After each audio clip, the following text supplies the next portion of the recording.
حضرت یحییٰ ابن کثیر روایت فرماتے ہیں کہ جب حضرت داؤد علیہ السلام نوحہ کرنے کا ارادہ فرماتے تو 7 دن پہلے سے کھانا پینا ترک کر دیتے اور عورتوں کے پاس بھی نہ جاتے۔ پھر جب ایک دن باقی رہ جاتا تو ان کے لیے ایک ممبر جنگل میں نکالا جاتا۔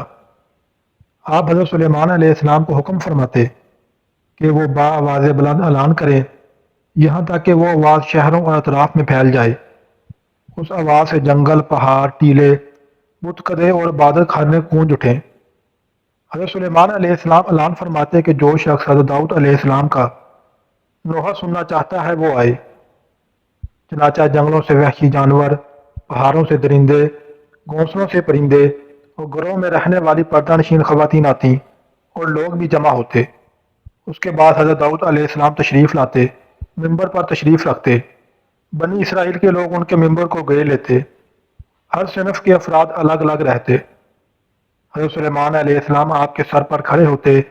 پہلے آپ اللہ تعالیٰ کی حمد و ثنا بیان فرماتے، لوگ چیخنے چلانے لگتے، پھر جنت اور دوزخ کا تذکرہ فرماتے۔ اس سے زمین کے اندر رہنے والے جانور، کچھ وحشی درندے اور کچھ انسان مر جاتے۔ پھر قیامت کی وحشتوں کا ذکر ہوتا اور اپنے نفس پر گریہ فرماتے۔ اس سے ہر نفس کے بہت سے افراد مر جاتے۔ جب حضرت سلیمان علیہ السلام یہ دیکھتے کہ مرنے والوں کی کثرت ہو گئی ہے تو عرض کرنے لگتے، ابا جان، آپ نے سننے والوں کے ٹکڑے ٹکڑے کر دیے۔ بنی اسرائیل کے بہت سے گروہ مردہ ہو چکے ہیں اور بے شمار وحشی درندے حشرات الارض بھی ہلاک ہو چکے ہیں۔ آپ یہ سن کر دعا مانگنے لگتے۔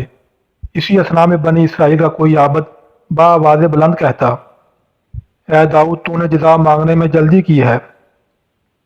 راوی کہتے ہیں کہ اتنا سنتے ہی آپ بے ہوش ہو کر گر جاتے۔ جب حضرت سلیمان علیہ السلام یہ کیفیت دیکھتے تو ایک چارپائی منگواتے اور مرنے والوں کو اس پر لٹاتے اور یہ منادی کرتے کہ اگر کسی کا دوست، عزیز یا شناسہ داؤد کے اجتماع میں تھا تو وہ چارپائی لے کر جائے اور اسے اٹھا لائے، اس لیے کہ جنت اور دوزخ کے ذکر نے اسے ہلاک کر ڈالا ہے۔ ایک عورت چارپائی لے کر آتی اور اس پر اپنے شوہر کو یہ کہتے ہوئے لٹاتی، اے وہ شخص جسے دوزخ کے ذکر نے ہلاک کر دیا، اے وہ شخص جسے خوف خدا نے قتل کر دیا۔